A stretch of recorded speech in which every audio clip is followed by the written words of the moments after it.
The sanctity of this place has been fouled. Hello, I'm a bit doomed, and today I'm going to be reviewing Diablo.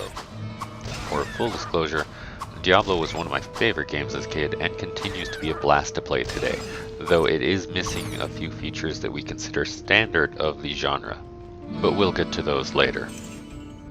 If you are a fan of Blizzard Entertainment, or have even played any of their other games, then one of the first things you are likely to notice about Diablo is just how dark in tone it all is.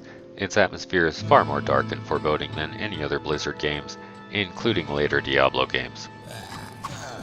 And with that dark and foreboding atmosphere, often represented by corpses strewn through the environments, traps, and homicidal hellspawn, it is hard to imagine a less welcoming place than the dungeon that extends below Tristram's old church. Even the town of Tristram itself is in a state of perpetual gloom. The game's graphics are certainly a bit dated by today's standards. The environments are dripping with atmosphere, though they can be a bit bland at times, combined with the excellent sprites that are extremely well designed and have enough variation in style to keep the game quite interesting and immersive. The sound design is also excellent. The voice acting is quite good. The dungeon itself is filled with ambient noises as well as the sounds of creatures moving just at the edge of your vision. Now let's talk about the game's story, because while Diablo has never been known for its plotline, the world it takes place in is an important aspect of one of the game's strongest assets, its atmosphere and mood. This dark tale begins with you returning to the town of Tristram. Your old friend Ogden, the innkeeper, tells you of an attack by dark riders, of screams in the night, creatures emerging from the church, and people being dragged from their homes never to be seen again. With this, you are drawn into the world of Sanctuary. It is a world of high fantasy, with a heavy dose of Christian mythology thrown into the mix. This is a world where angels and demons are very real, and Sanctuary is seen as just another battleground. Not that you would know any of that from the game itself, however. Most description given by NPCs is vague, as is fitting with the game's dark tone. You will also not encounter any of Heaven's soldiers. This is strictly a human versus hell affair. There is some exposition given as the NPCs talk at you.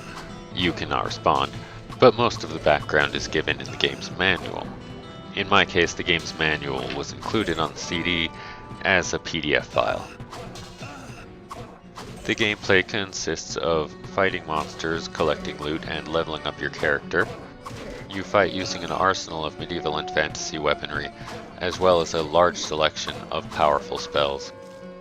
The game's three classes, the warrior, the rogue, and the sorcerer, all have different starting stats, different starting equipment, and one unique ability.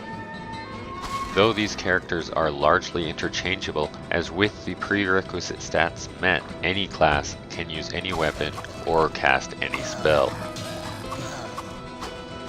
Diablo has a huge amount of weapons. There are a large number of base weapons, and each base weapon can have several modifiers applied to it. The result is a staggering number of weapons to choose from.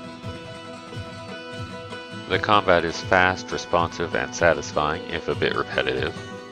I do feel that the walking speed is a tad slow for modern tastes, especially since you can't run, but for the most part this adds to the atmosphere much more than if you were allowed to simply sprint through an area. The slow walking speed only really becomes annoying in the town of Tristram itself, as anyone who's ever walked all the way from Adriana the Witch to Wirt the Pegleg Boy can tell you. I sense a soul in search of answers. Any character with enough magic stat can cast any spell. Spell books and spell scrolls are littered throughout the dungeon, or can be purchased from Adriana in Tristram. There are a lot of fun spells to use in Diablo, like Charge Bolt, Firewall, Guardian, and Golem. The magic in Diablo is just as satisfying as the other forms of combat. There are 16 levels or floors under Tristram's church. The environments are a blast to explore, and each new area can add new enemies to fight. The AI is confident enough. Different enemies have their own way of moving, attacking, and reacting to the player's actions. The levels, with very few exceptions, are randomly generated, though it does not take long before you start recognizing repeating rooms, and expect to backtrack through areas you just cleared because it turned out to be a dead end. Either way, the randomness is a wonderful design choice that keeps the game feeling fresh after multiple playthroughs, as you are unlikely to see every variation of enemy on one go through. There's even a random aspect to the quests. In one playthrough you may notice a discoloration in the town well and be tasked with cleaning Tristram's groundwater. That means killing things. And in the next playthrough, maybe the water is clear, but instead you find a bloodied but still living corpse at the foot of the church, begging for revenge against the demon he calls the Butcher. The spirits of the dead are now avenged. To get all the quests, you would have to play through the game more than once. This is not a chore though, as the game has enough content to remain fun through multiple playthroughs. So how does Diablo hold up nearly 2 decades after its release? Well, surprisingly well. The game's atmosphere and steady stream of enemies and loot never fails to draw me in. Many of the game's mechanics have become standard with good reason. However, the interface is noticeably dated. For instance, because there is no item comparison on the store screen, you must exit the store screen entirely and open up your inventory to see which item has better stats.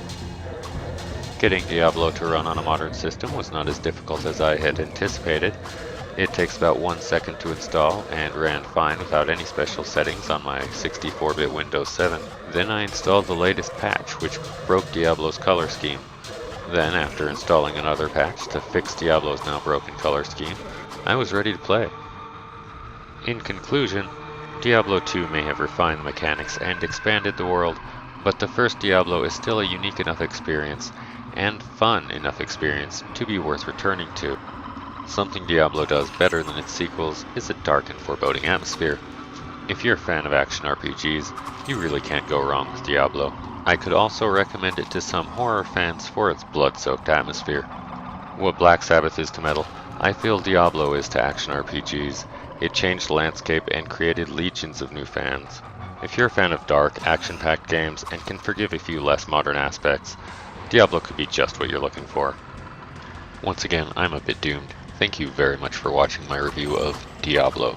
If you enjoyed this video, please like and subscribe to my channel. I can't carry anymore.